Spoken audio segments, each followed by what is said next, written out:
Okay, so it's officially June, which means I am thinking about what perennials to me signify summer, and you can't go wrong with daylilies, obviously. This is the Stella Doro. This is my favorite daylily because it reblooms and because it stays pretty small. This is about the biggest it's going to get in terms of the foliage. It only gets about 18 inches. It'll say 24 inches, but that on the label, because that includes the bloom.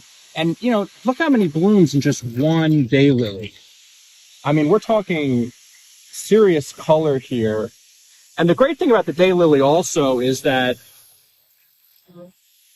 when it's not blooming, it has this thready grass texture, which really contrasts nicely with, you know, regular type of leaves that you're going to have in your garden, right?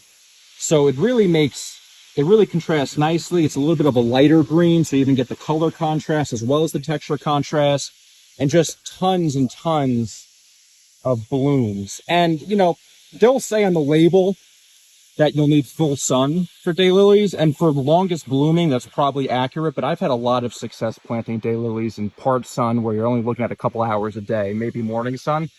So even if you have a little bit of a shady spot, if you're looking for something that blooms a lot, blooms for a long time, and contrasts nicely with other kind of textures in the garden, you can't go wrong with daylily.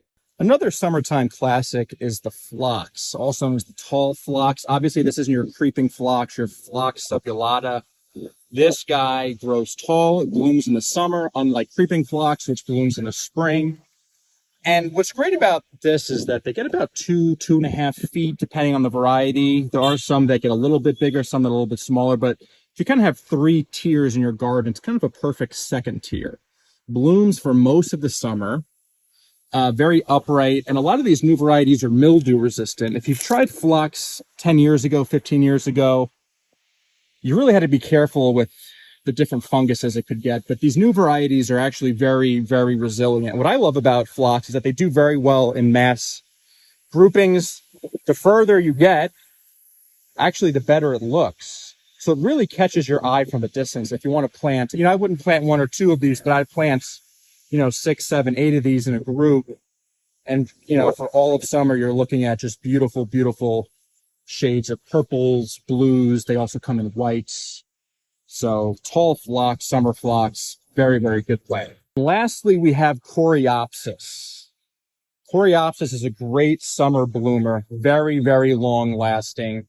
Obviously, most prominently comes in these yellows, also comes in like an off-white creme brulee. Very long bloom, lasting blooms. These guys will have already started blooming. It's in June. These guys started in May, and they'll go until late August or early September. Also, depending on the variety, you can deadhead them and get a second flush of blooms. They do attract pollinators. I've gotten bees and butterflies on them in my backyard. They do best in full sun, but they will take part sun, and they're also very drought resistant. So if you have a sunny, dry spot, definitely give coreopsis a try. And there also is a couple varieties. Yeah, this is the Sunset Burst. Let me get the shadow out of the way. So you can see that they come in different varieties too. Generally, you're looking at yellows, oranges, whites, off-whites. There's also a red variety called Red Elf. That's pretty common in garden centers.